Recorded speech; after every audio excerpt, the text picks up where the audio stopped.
You ever get a call that just flips your entire world upside down? You know, one of those moments that makes you question everything you thought you knew about the people you trust the most? Yeah, that happened to me. But instead of feeling blindsided, I couldn't help but laugh. Not because it was funny, but because the house my daughter sold, it wasn't even mine. She didn't even have a clue what she was doing. I wish I could say it ended there, but it didn't. What followed was a spiral into chaos that I could have never imagined. A betrayal so deep, it felt like a knife twisting in my chest. And the worst part? It was my own flesh and blood, the one person I thought I could trust above all others. It all started about a year ago when I moved into a house that I had worked my whole life for. I had saved every penny, worked endless hours, and sacrificed so much for the comfort and security that home promised. But life never works out the way we imagine, does it? It's funny how one decision, one small moment, can unravel everything you've built. It was a Friday evening when it all went down, the kind of evening where everything seems calm, peaceful. I was sitting in my living room, flipping through the TV channels with a glass of wine in hand, thinking about how nice it was to finally have some quiet time. The house was in perfect condition, everything where it should be. The walls I had painted with my own hands, the furniture that I carefully chose to reflect the person I had become over the years. I was feeling proud, content. And then the phone rang. It was Melanie, my daughter. She's 29 now, married with 2 kids. We had always been close, or at least I thought we had been. She was a bright girl, driven, and I always believed she had her life in order. But that night, I heard something in her voice that sounded off. "Hey, Mom," she said, her voice shaky. "I need to tell you something." My heart skipped a beat. When your child calls you with that tone, you know something's wrong. "What is it, honey?" I asked, trying to sound calm, though a million thoughts raced through my mind. There was a pause on the other end. Then came the words that shattered my world. I I sold the house, the one on Maple Drive." My breath caught in my throat. I couldn't process it. Sold? My house? "Melanie, what are you talking about? What house?" "The house on Maple, Mum. You know, the one you've been living in for the past few years. I sold it to some buyers. They gave me a good price for it, and we're going to get the money from the sale tomorrow." I sat up straight in my chair. The words felt like a punch to the gut. "What are you talking about, Melanie? You can't sell my house. That house isn't yours to sell. Where's the deed? Where's the paperwork?" But there was no answer. Instead, Melanie's voice trembled more. "Mum, I didn't know. I didn't know. I thought it was yours. It was sitting there, and I thought, well, it's empty, and stop right there," I snapped, my hands shaking now. "What do you mean you didn't know? How could you not know? That house was mine, Melanie. How could you not know?" I slammed the phone down, my mind spinning in a blur. I was pacing back and forth, running through every possible explanation, trying to make sense of what had just happened. But it didn't make sense. Melanie was always the smart one. How could she have done something so careless? The next day, I drove to the house. My legs felt like they were made of lead, each step heavier than the last. When I arrived, the sold sign was already in the yard. A large moving truck was parked in the driveway, and strangers were carrying boxes into the house. It felt like I was walking into someone else's life. I approached the moving crew, my voice unsteady. "Excuse me," I said, "what's going on here?" One of the movers looked at me and then down at his clipboard. "Mom, this house was sold yesterday. We're just clearing out the last of the stuff before the new owners move in." I felt my blood run cold. "Who bought it?" I asked. He looked at me for a moment. I believe some couple. They were here yesterday to finalize everything." I wanted to scream. I wanted to break down in front of these strangers and demand answers. But what good would that do? What could I possibly say? I walked into the house, stepping over boxes, trying to hold it together. The walls, the floors, everything seemed so foreign now. The home I had worked so hard for, the sanctuary I had built, was being ripped away from me, piece by piece, and my own daughter had been the one to pull the strings. I couldn't get in touch with Melanie for hours. She wasn't answering her phone, and I felt this growing panic inside me. My thoughts were all over the place. How could she have done this? Was it a mistake? Was she under pressure? Had someone manipulated her? I tried calling her again, and finally she picked up. Melanie, I don't understand. Why didn't you come to me first? Why didn't you talk to me about this? My voice cracked with emotion. That house was everything to me. How could you just— I thought you were done with it, Mom, she interrupted, her voice barely above a whisper. You haven't even been living there. You didn't want it anymore, did you? It was just sitting there, and I thought I could help. Her words hit me like a ton of bricks. She thought I didn't want the house anymore, that it was just sitting there. That's what she thought of all the sacrifices I made to keep that place. That's how little she understood me. It was in that moment that everything changed. The trust I had in Melanie, in our relationship, shattered. She had always been my daughter, my flesh and blood. But now I was left questioning everything. The years of love and support, the sacrifices, the countless nights I stayed up worrying about her future. It all felt like a lie. But I had to think. I had to act. The house was gone, but there had to be something I could do. I needed to get control back. I had to protect myself, my assets, and my future. I couldn't let this betrayal go unchecked. I hired a lawyer that afternoon. We filed a claim to get the house back, but there was a problem.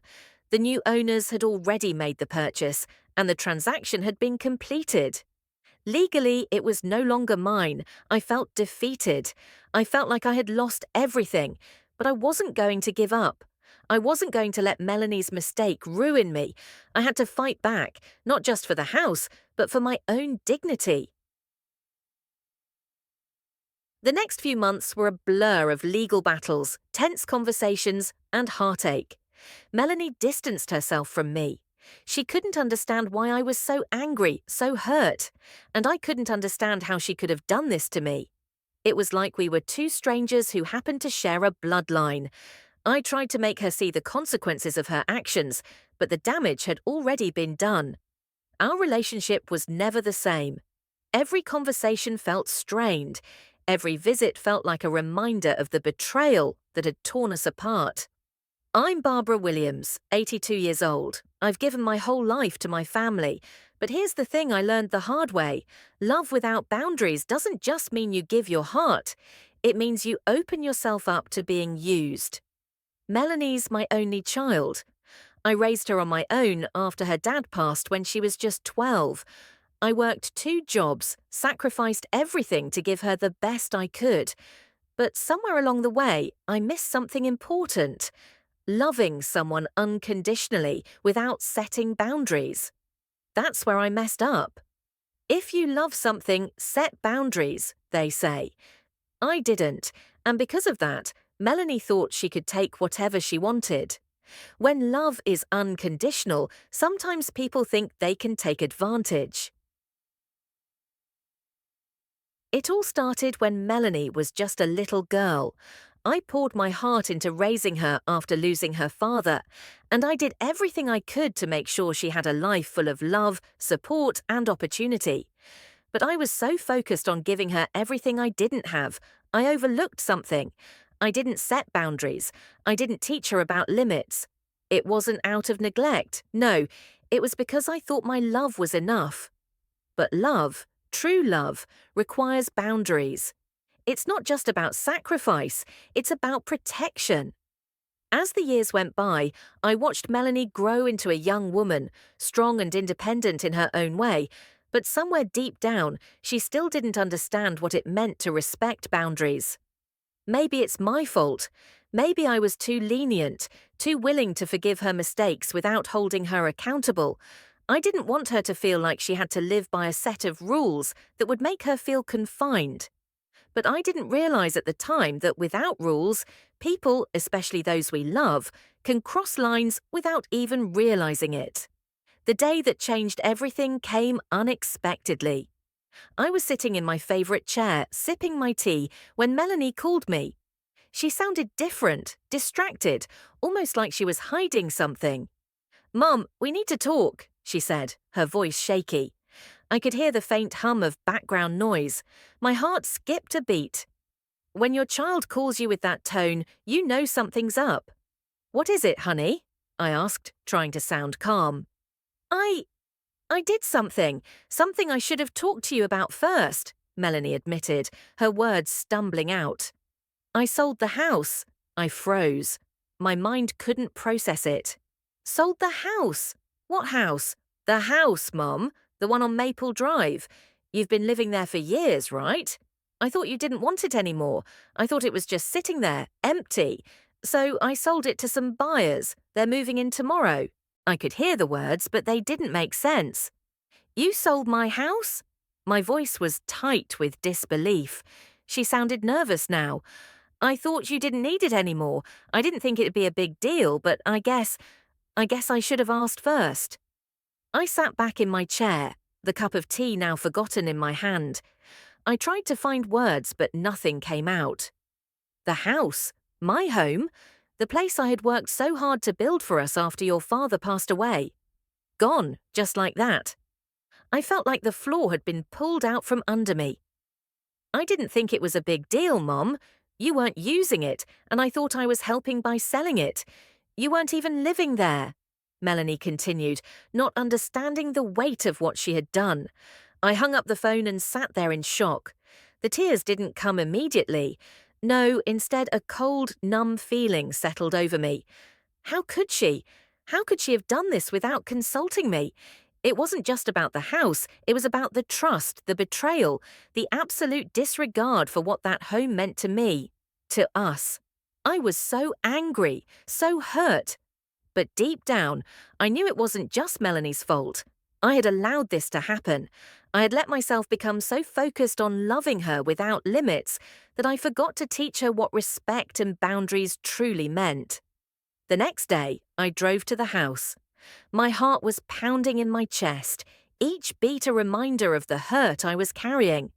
When I arrived, I saw the sold sign in the yard, and the movers were unloading boxes into the house. I walked up to the crew, my voice unsteady. "Excuse me, what's going on here?" One of the movers glanced at me, his clipboard in hand. "Ma'am, this house was sold yesterday. We're just clearing out the last of the belongings." I felt the blood drain from my face. "Who bought it?" I managed to ask. "A couple from out of town. They signed all the paperwork yesterday. They're moving in now." I turned to look at the house, my home, and the world felt like it was spinning. I had worked so hard for everything I had, and now it was gone. Just like that. I didn't hear from Melanie for hours. She didn't return my calls. I felt like I was suffocating, trapped in my own thoughts, my own confusion. When she finally picked up, her voice was shaky, filled with regret. "Mum, I didn't mean for this to happen. I thought it would be easier this way, but I see now I should have talked to you first. I'm so sorry." I didn't know how to respond. The damage was done. The house was sold. The memories were gone. But more than that, the trust between us had been shattered. I tried to stay calm. "Melanie, you didn't just sell the house. You sold everything I worked for. You didn't ask me. You didn't think about how much that house meant to me." Her voice trembled. "I didn't think you cared about it anymore. It was just sitting there, empty. I thought I was doing you a favor." But that was the problem. She didn't understand. I had worked so hard to make that house a home. It wasn't just four walls, it was my past. It was the place where I had fought to raise her, where I had rebuilt my life after losing her father. And now it was gone, without even a second thought. As time passed, I realized that what hurt the most wasn't just losing the house. It was realizing that love, without boundaries, had led to this. I had spent years trying to make Melanie happy, trying to give her everything she wanted without teaching her the importance of respect, limits, and understanding. And in doing so, I had allowed her to cross a line that couldn't be undone. Melanie's always been driven, but when ambition gets out of control, it turns into something else. At first, it was small things, like asking for my bank account info to set up automatic bill payments. I trusted her. She's my daughter, right? But I didn't question it. That's where it all began. Melanie had always been the go-getter in our family. From a young age, she had her eye on the prize, determined to make something of herself. And for a long time, I was proud of her drive. She worked her way up, climbed the ladder in her career, made good money. But somewhere along the way, things started to shift. At first, it was the little things, innocent even, asking for my bank details so she could set up automatic bill payments for me. I didn't see the harm. I trusted her, didn't I? She was my daughter, my flesh and blood. She would never betray me, not in a million years. But trust, without the proper safeguards, is dangerous. That's where it all started. I should have questioned it, but I didn't. I didn't set the boundaries I should have. I thought love and trust would be enough, but love alone doesn't protect you from being taken advantage of. But trust, without the proper safeguards, is dangerous. That's where it all started. I should have questioned it, but I didn't. I didn't set the boundaries I should have. I thought love and trust would be enough, but love alone doesn't protect you from being taken advantage of. Melanie seemed to have everything figured out. Her career was soaring, she was in a stable relationship, and life was looking good. She met Brandon a few years ago, and I could see that he had an impact on her. He was charming, charismatic, a smooth talker, the kind of guy who could talk his way into or out of anything, always dressed in expensive suits, always looking like he was walking out of a magazine ad. I could see how he had caught her attention. He was everything she thought she needed, successful, confident, suave. I didn't like him from the start, but I kept my opinions to myself. Melanie was an adult now. She had to make her own choices. But that didn't mean I wasn't watching. I saw how he looked at the house, the way his eyes would linger on the walls, the furniture, the little things I'd worked so hard to put together. He didn't hide it well. I could see the wheels turning in his head, but I pushed it out of my mind.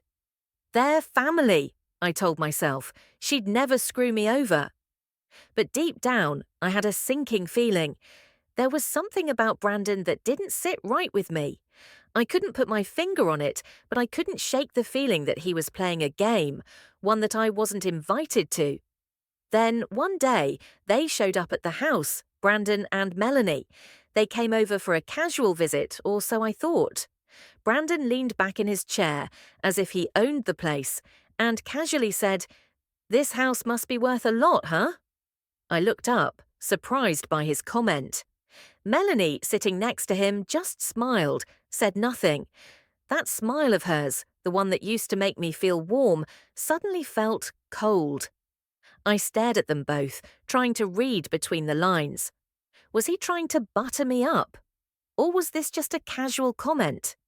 Either way, the moment lingered in the air, heavy with unspoken words. Brandon wasn't the type to ask about the value of someone's home unless he was thinking about something bigger. Maybe he saw it as an asset, a potential opportunity.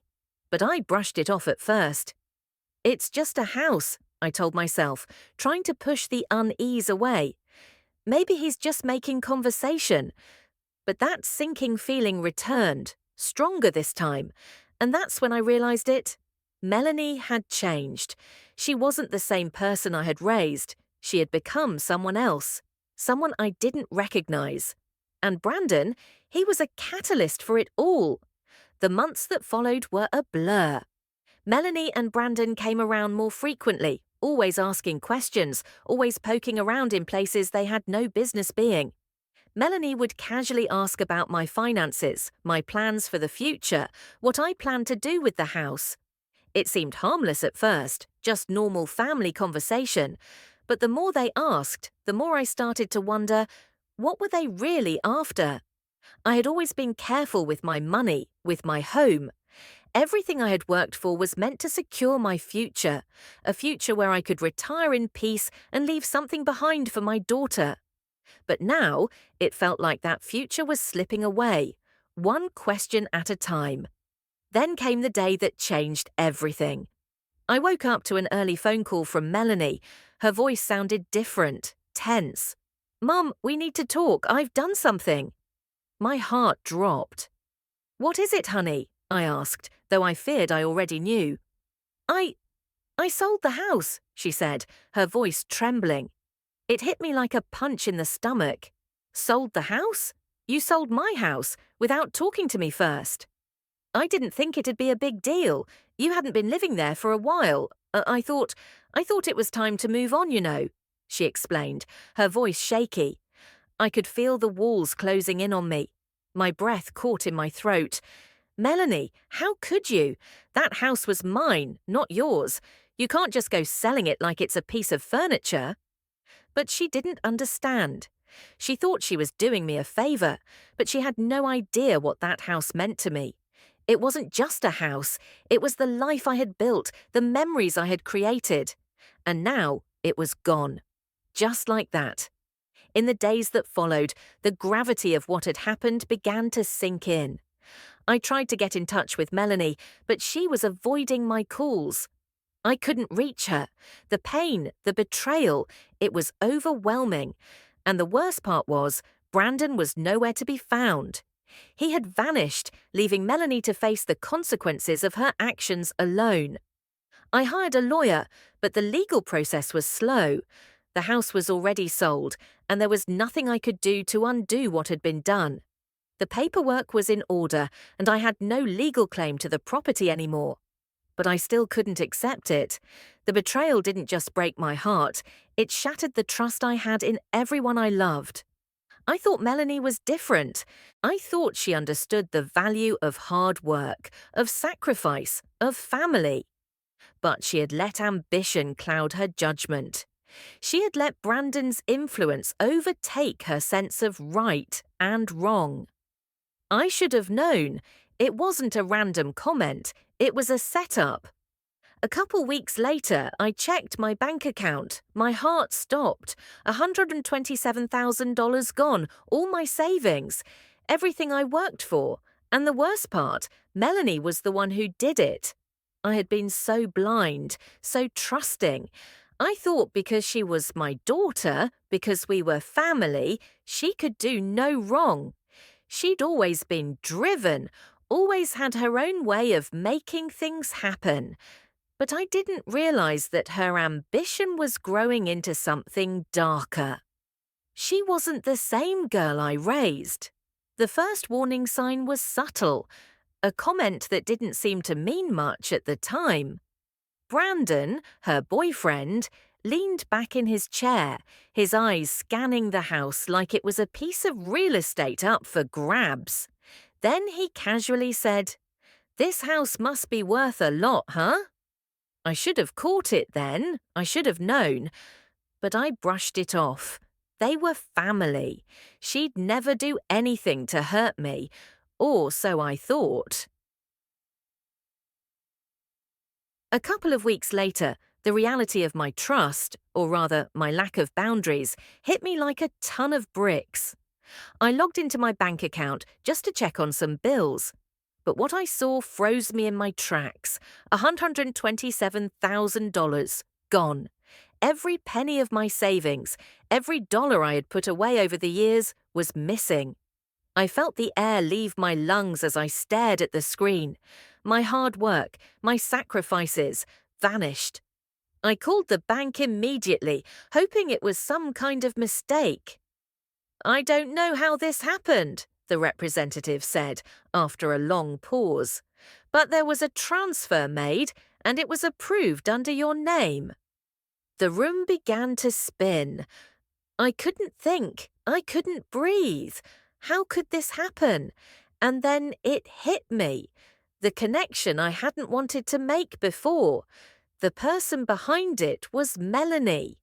I didn't want to believe it, but I knew deep down I had no choice. I couldn't get in touch with her for hours. She was avoiding my calls, and every time I tried to reach her, it went straight to voicemail. My heart pounded in my chest. Finally, I couldn't take it anymore. I called her again, and this time she picked up. "Melanie," I said, my voice shaky but controlled. "What the hell did you do?" There was silence on the other end.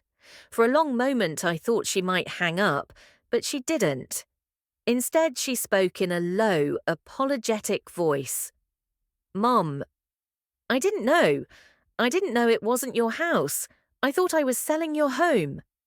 I felt like the floor had just dropped out from under me. You thought.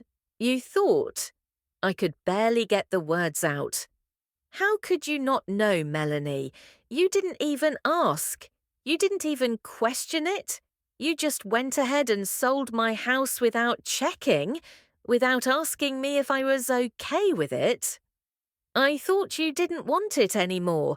It had been sitting there, empty, and Brandon said we could make a quick profit. I didn't think it'd be an issue," she explained, sounding more confused than sorry. But that was the problem. She didn't understand. She never understood. She had assumed everything was fine because we were family, because I had always trusted her. But she never once asked about the paperwork, about the transfer of ownership, or whether or not it was even in my name anymore. She just assumed it was all hers to do with as she pleased. And what hurt the most wasn't just the money. It wasn't the house. It was the fact that Melanie, my own daughter, didn't even care enough to ask, didn't think to check, didn't think to protect me in the way I had protected her all these years. The trust we had shattered in a single moment. But the twist. It was worse than I could have imagined. The property had been transferred out of my name years ago.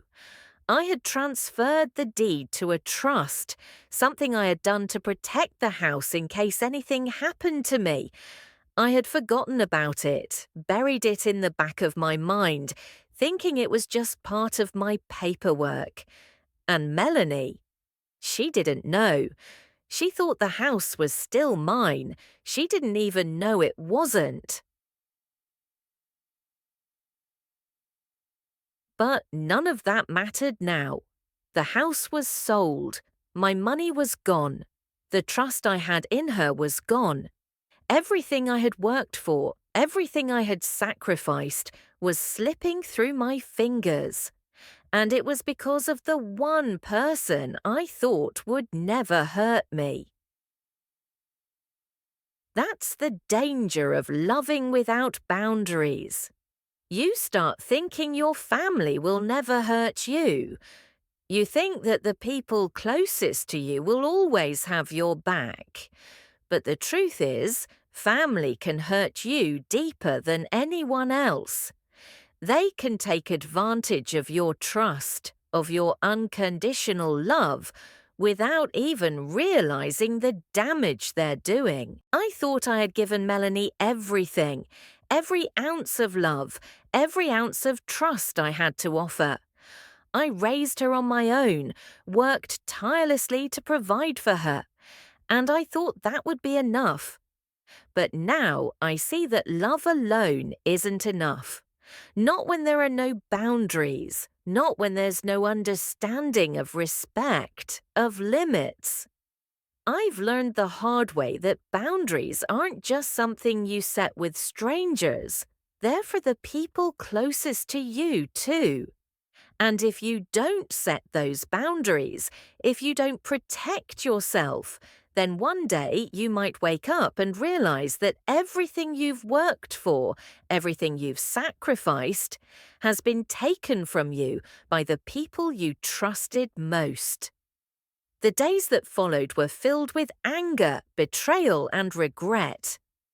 I wanted to scream, to lash out at Melanie for what she had done. But what would that accomplish? I couldn't change what had already happened. What was done was done. I don't know if Melanie understands the full extent of what she's done. I don't know if she'll ever realize the depth of the hurt she's caused. But what I do know is this. I can't let her mistake define me. I can't let this betrayal be the end of my story. I have to rebuild. I have to find a way to move forward, even though the trust I once had in her is gone. And most importantly, I need to learn to protect myself, not just from people like Melanie, but from anyone who tries to take advantage of me in the name of love. When I realized what Melanie had done, I knew I had a choice. I could either let it slide, like she expected me to, or I could stand up for myself. So I called my lawyer, Rachel Green. I wasn't about to be the helpless old woman in this story, not today. It wasn't easy. I didn't want to believe that Melanie could hurt me like this. She was my daughter, my only child. I had given her everything I had, my time, my love, my trust. But here we were, and I had to face the harsh reality. She had sold my house, taken my savings, and didn't even think twice about it. I had spent my whole life working for my security, and now I was left to pick up the pieces. I could feel it, this weight pressing down on my chest. The feeling of betrayal wasn't just emotional, it was physical. But I couldn't let myself fall apart. Not now. Not when everything I had worked for was on the line. I wasn't going to let Melanie, or anyone else, take what was mine without a fight.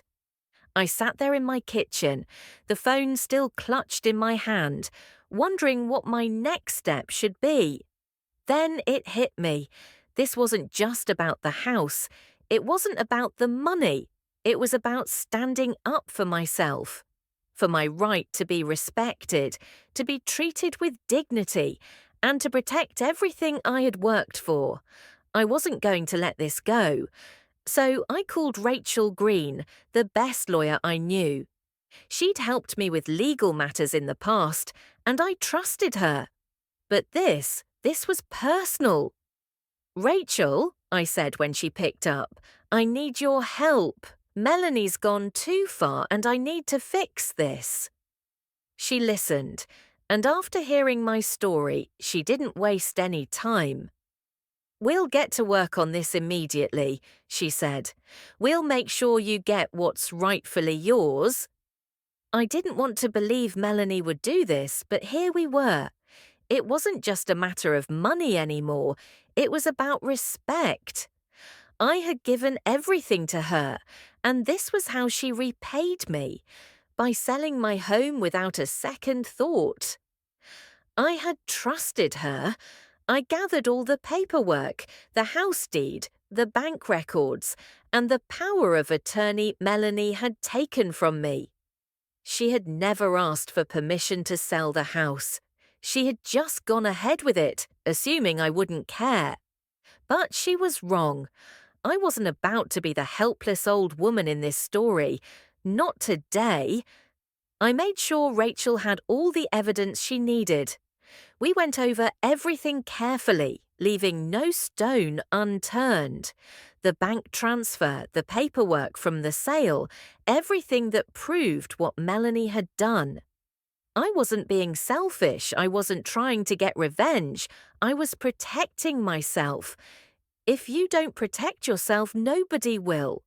That's the lesson I learned the hard way. It hurt, deeply, but it was necessary. People will walk all over you if you don't stand your ground, if you let them. And I wasn't going to let that happen, not anymore. I didn't just let it go, I documented everything. The property deed, bank records, Melanie's power of attorney. Everything was in my hands now. She couldn't twist the truth anymore. I wasn't going to let her rewrite the story. She thought she could get away with it. She thought that because we were family, She could take what was mine and walk away without consequences. But she was wrong. Document everything. That's your safety net when someone tries to rewrite the story. And trust me, Melanie tried. She tried to tell everyone she sold the house to help me, to make my life easier. But I had the facts. I had the proof. She thought she could spin her version of events, make herself the hero. But I wasn't having it. I had everything she didn't think to cover, and now she couldn't twist the truth anymore. The next step was taking it to the police. I wasn't sure if they would even help, but I had to try. I couldn't sit back and let Melanie get away with this. I went to the station, sat down with an officer, and explained what had happened. I wasn't just telling my side of the story, I was presenting facts, paperwork, evidence, the truth. The officer listened, nodded, and took down everything I said. "We'll need to look into this," he said, "but we'll get it sorted." So the paper trail was everything. When things go sideways, that's your lifeline. Trust the facts, not people's lies. People will lie, they'll manipulate, they'll twist the story to make themselves look good. But when you have the documents, when you have the proof, they can't take that away from you. I kept every email, every receipt, every document, every phone record, every single piece of evidence I could gather, because I knew one day it would come down to this. The facts would speak louder than any story Melanie could tell. I couldn't tell you how many nights I lay awake, running through everything that had happened, the pain, the betrayal, the regret. But I kept reminding myself, this was about more than just the money. This was about my integrity, my dignity, and the right to stand up for myself. I wasn't just a victim in this, I was a fighter. And if Melanie thought she could take what was mine without consequences, she was about to learn a very hard lesson. I didn't want to lose my daughter, but sometimes the toughest choices lead to the most growth. I chose justice. I chose to protect myself. And I'll sleep a lot easier knowing I made the right call. The hardest part wasn't the paperwork, the court visits, or even the confrontation. The hardest part was the decision. The moment when I realized that the love I had for Melanie, my own flesh and blood, wasn't enough to keep me from having to stand up for myself. I never imagined I'd be in this situation. You hear about betrayals from strangers or people you don't know well, but this was different. This was my daughter. I raised her, loved her, and gave everything I had to ensure she had a good life. And yet, here I was, facing a choice that no mother should have to make.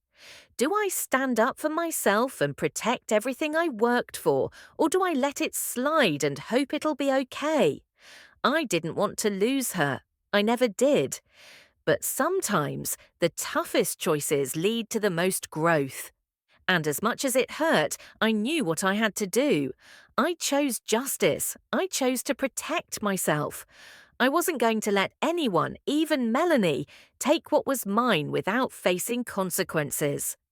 And honestly, I'll sleep a lot easier knowing I made the right call. Sometimes standing up for yourself is the hardest thing you'll ever do.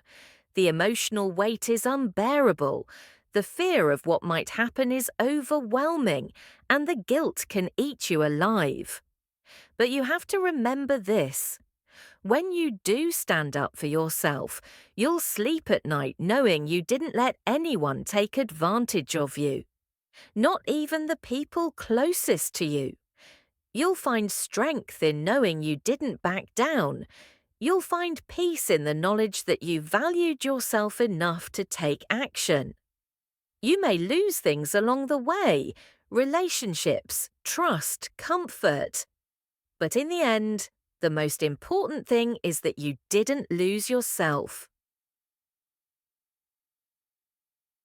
If this story hit home, leave a comment. What would you do if your own family betrayed you like this? Let's talk. And if you haven't already, like, share, and subscribe. I'll be back with more real stories, because sometimes the hardest truths are the ones we need to hear. This story isn't just mine, it's one that many of us can relate to. How far do you go for family? How much do you tolerate before standing up for yourself becomes a necessity? I want to hear your thoughts. How would you handle betrayal from your own flesh and blood? Let's have a real conversation about what it means to protect yourself, even when it feels impossible. If this story spoke to you, share it. Let's start a dialogue. And if you haven't already, make sure to like, share, and subscribe. I'll be back with more real stories. Because sometimes the hardest truths are the ones we need to hear